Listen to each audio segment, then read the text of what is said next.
Página 1. A la caza de la realidad, Mario Bunge, 2006. La controversia sobre el realismo. A la caza de la realidad versa acerca de las diversas controversias suscitadas en el ámbito de la ciencia referentes al estatuto de la realidad del mundo externo. El prestigioso filósofo Mario Bunge no solo ofrece una brillante defensa del realismo y una acerada crítica de las diversas formas de antirrealismo contemporáneas de las de Berkeley, Hume y Kant, el positivismo, la fenomenología y el constructivismo, las cuales obstaculizan el avance de la investigación científica, sino también un esbozo de su propia versión del realismo, el ilorealismo. La propuesta realista de Bunge afirma que las explicaciones genuinas invocan leyes causales y mecanismos que no son directamente observables, en lugar de recurrir solo a generalizaciones empíricas. La auténtica ciencia, en su opinión, debe ser objetiva aun cuando trate de fenómenos subjetivos tales como los sentimientos o el miedo. Asimismo, en esta obra se defiende una perspectiva realista de los universales, las clases, posibilidades y disposiciones, a la vez que se rechazan las concepciones contemporáneas que dan razón de ellos en términos de la lógica modal y los mundos posibles. A la caza de la realidad está escrito de manera clara y bien organizada. Es un trabajo de amplio alcance y analiza algunos de los problemas más fundamentales de metafísica, epistemología y filosofía de la ciencia. Bunge está notablemente bien informado acerca de un extenso rango de teorías científicas y hace buen uso de ese conocimiento en su elección y presentación de ejemplos. En conjunto, esta obra constituye una defensa original, elocuente, directa y notablemente abarcadora del realismo en contra de sus muchos y diversos oponentes antirrealistas. E. J. Lowe, Departamento de Filosofía de la Universidad de Durham. Prefacio. En la actualidad, miles de millones de seres humanos nos pasamos largas horas mirando pantallas de todo tipo. Pero, desde luego, todos sabemos que los hechos y las ideas más interesantes e importantes se encuentran detrás de las pantallas. Este es el motivo de que busquemos hechos objetivos detrás de las apariencias, causas o azar debajo de los eventos, mecanismos tras los comportamientos, y sistemas y patrones detrás de los particulares. Todas estas tareas exigen una imaginación rigurosa en particular, requieren de la ficción disciplinada antes que de la fabricación de mitos. Aunque estamos sumergidos en la realidad, nuestro conocimiento de ella no es inmediato.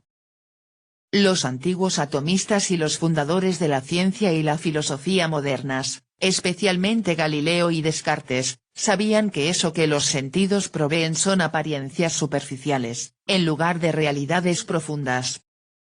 Estos pensadores iban tras cosas reales, con propiedades primarias o independientes de la mente, y algunos de ellos utilizaban ficciones matemáticas, tales como funciones y ecuaciones, para explicar los hechos.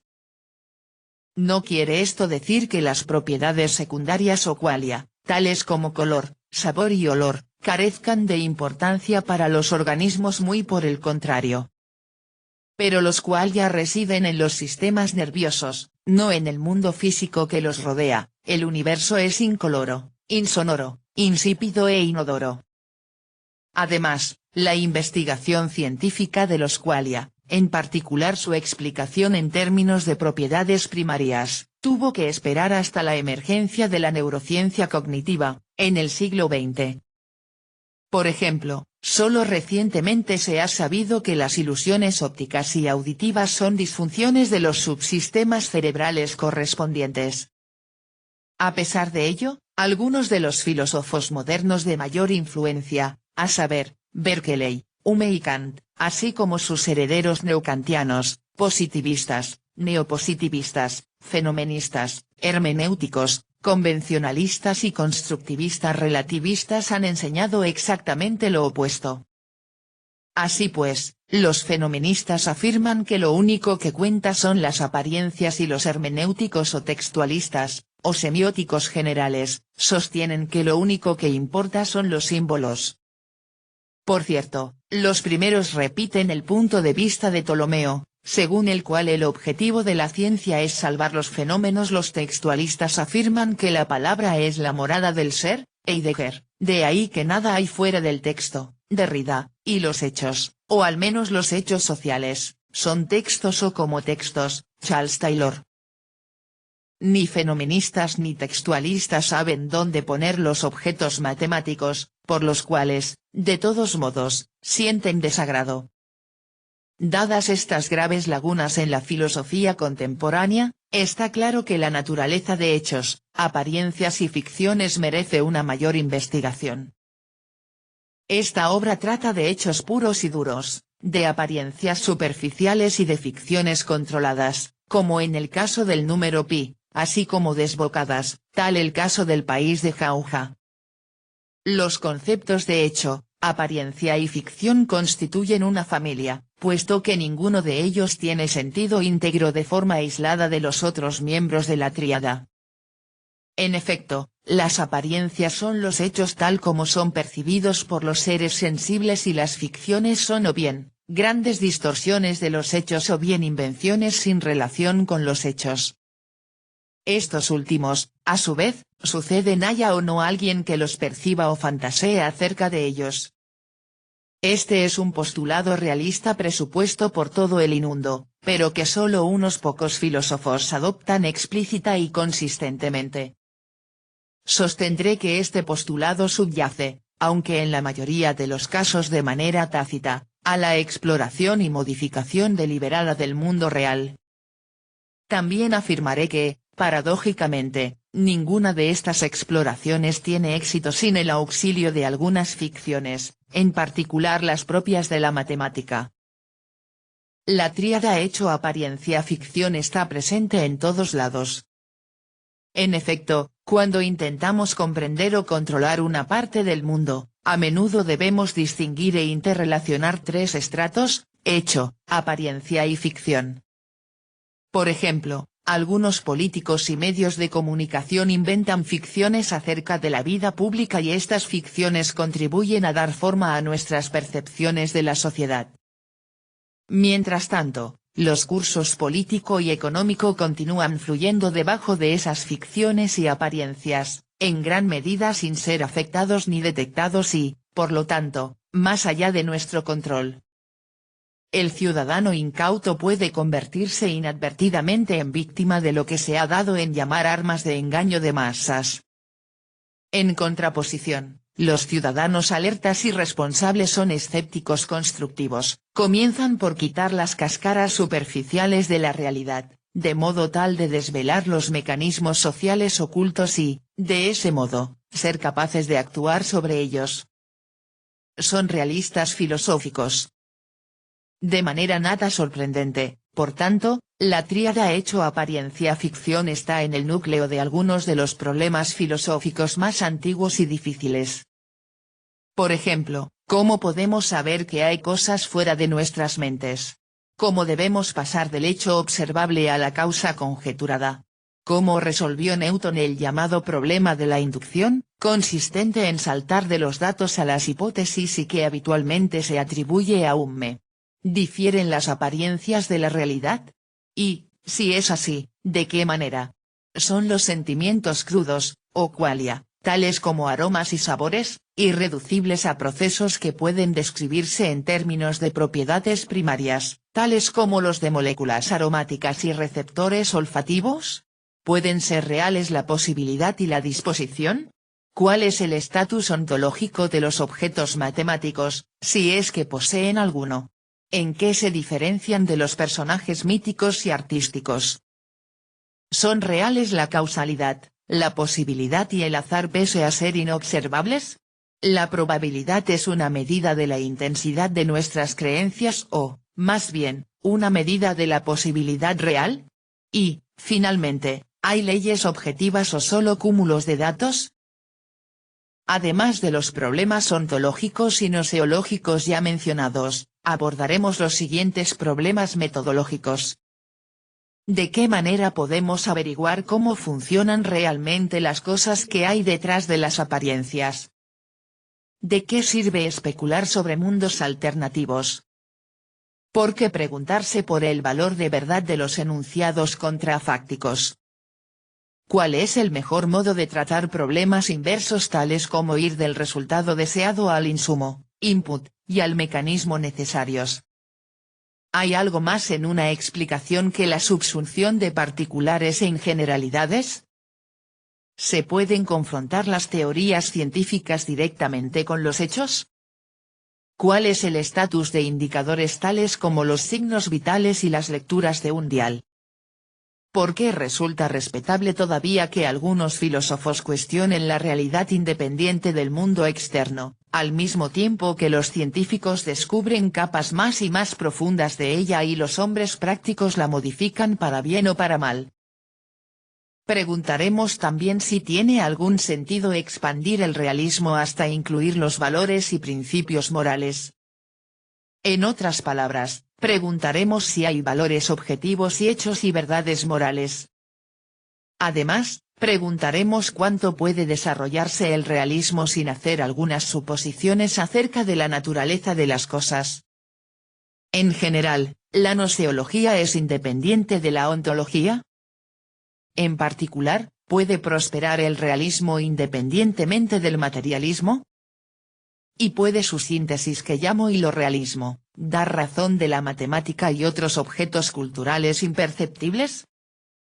Finalmente, en el transcurso de nuestra investigación encontraremos unos cuantos problemas históricos. En particular, preguntaremos si es verdad que, como la mayoría de los historiadores de la filosofía nos aseguran, Hume y Kant fueron los filósofos de la revolución newtoniana.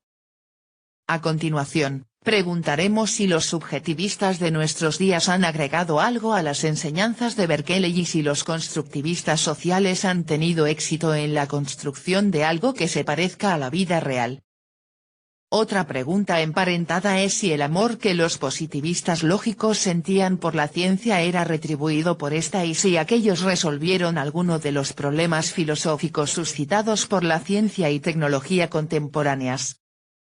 En relación con ello, ¿mejoró las maneras de cazar la realidad alguna de las otras escuelas filosóficas contemporáneas, en particular el materialismo dialéctico, la fenomenología y la filosofía del lenguaje?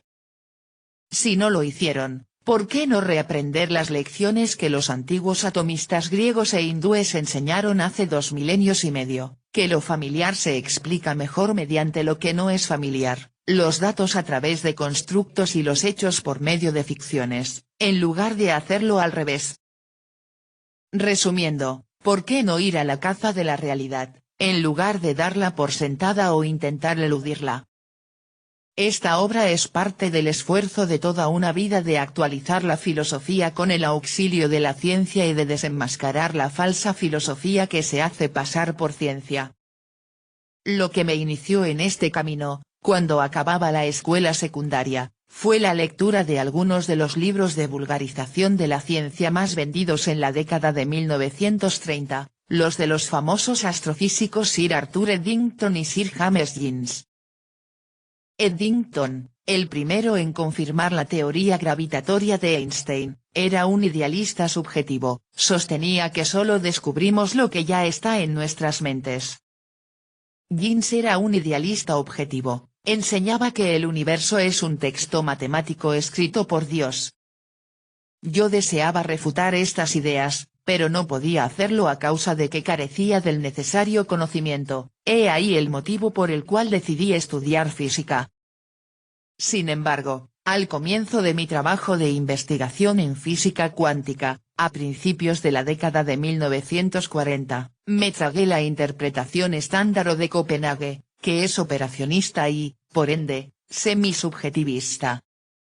Mi epifanía realista llegó una década más tarde, durante un descanso en una de las reuniones de la Asociación Física Argentina. De pronto me di cuenta de que, cuando se describe un electrón libre o se calculan los niveles de energía de un átomo, solamente se utilizan variables que describen las propiedades de una cosa que no está siendo observada por nadie, vale decir una cosa en sí. Esta experiencia me sugirió la idea de que muchos de los pretendidos resultados filosóficos de la ciencia constituyen, en realidad, una filosofía ya rancia, que tiene un papel únicamente decorativo en la investigación científica. Página 19. Mario Bunge, La realidad es real. Por Sergio Misana. La tercera cultura, sábado 25 de agosto de 2007. En A la caza de la realidad, el filósofo argentino y Premio Príncipe de Asturias de Humanidades realiza una metódica apología del realismo científico que puede calificarse como escolástica. Mario Bunge es conocido en Chile sobre todo por sus manuales de metodología, en particular La ciencia, su método y su filosofía, 1960. Nacido en Buenos Aires en 1919 y radicado desde 1966 en Montreal donde es catedrático de Lógica y Metafísica en la Universidad McGill, Bunge obtuvo el Premio Príncipe de Asturias de Comunicación y Humanidades en 1982. Autor de un monumental tratado de filosofía básica, 1974-89. En 8 volúmenes, Bunge es el principal interlocutor sudamericano en la discusión filosófica sobre el realismo científico. En su último libro, A la caza de la realidad, la controversia sobre el realismo, 2006, Bunge realiza una exhaustiva defensa de la postura realista, la tesis de que el universo existe por sí mismo, puede ser explorado y la mejor forma de hacerlo es científicamente, y una furibunda crítica al antirrealismo, que resume en el dictamen kantiano, el mundo es una suma de apariencias. Asimismo, y haciendo gala de su proverbial ambición intelectual, el autor esboza su propia versión del realismo, a la que llama hilorealismo, que funde la postura realista con el materialismo, el cientificismo y un proyecto de ética científica. Bunge describe su descubrimiento del realismo en términos de una epifanía personal ocurrida en Argentina durante los años 50, me di cuenta de que, cuando se describe un electrón libre o se calculan los niveles de energía de un átomo, solamente se utilizan variables que describen las propiedades de una cosa que no está siendo observada por nadie, vale decir una cosa en sí. Bunge afirma que la ciencia invoca leyes causales y mecanismos que no son directamente observables, en lugar de recurrir a generalizaciones empíricas. Además de pensador metódico y riguroso, Bunge es un polemista, como ha demostrado su oposición pública al psicoanálisis, a la medicina alternativa y a ciertas formas de música popular. El rock es la negación de la música. No es de extrañar que los pasajes más vividos de su texto sean los dedicados a la denuncia del antirrealismo en sus diversas manifestaciones, desde el empirismo inglés hasta el constructivismo social posmoderno. El realismo científico se ha conformado como doctrina en respuesta a sucesivos ataques. Aún así, el esfuerzo por demoler gran parte de la tradición epistemológica moderna, incluyendo a pensadores como Berkeley, Hume, Kant, Hegel, Schopenhauer, Mach, Comte, Bergson, Dilthey, Carnap, Wittgenstein, Husserl, Heidegger, Gadamer, Derrida, Putnam, Davidson, Rorty, etc. acredita la admirable osadía del profesor Bunge. Al igual que otros defensores de la doctrina realista, Bunge tiende a equiparar al realismo con el sentido común. Sostengo que se trata de la filosofía que casi todo el mundo practica cuando intenta resolver sus problemas de todos los días. Únicamente los filósofos pueden profesar el antirrealismo y solo cuando escriben o enseñan. Esto equivale a afirmar que, desde la óptica del realismo, su opuesto no tiene sentido. A ese riesgo de tautología aludió Einstein al señalar, irónicamente, que la realidad es una mera ilusión, pero una ilusión consistente. Bunge afirma, además, que el antirrealismo no solo es erróneo, es completamente destructivo. Los realistas suelen afirmar que el antirrealismo obstaculiza el avance de la ciencia, mientras que el realismo científico, según indica Bunge, es la gnoseología propuesta y confirmada por la investigación científica y tecnológica. Esta argumentación también sigue una trayectoria circular. El realismo sería necesario para el pensamiento científico, que a su vez ratificaría las bondades del realismo. Desde la introducción de A la caza de la realidad, se advierte al lector que la ontología y la gnoseología se hallan en medio de una crisis. En tal sentido, el ambicioso texto de Bunge se inserta dentro de un proyecto filosófico conservador, aunque su autor se defina como un liberal de izquierda, que puede calificarse como escolástico.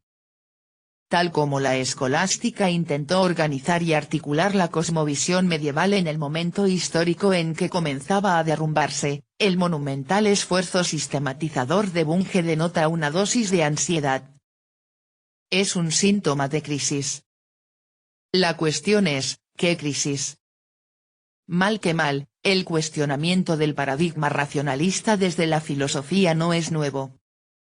Cabe preguntarse qué relevancia tienen las disputas sobre el realismo más allá del ámbito académico, en qué medida afectan a la práctica científica o determinan la validez de sus resultados, y cuánto contribuyen al actual estado de la reflexión sobre los monstruos engendrados por el sueño de la razón cartesiana.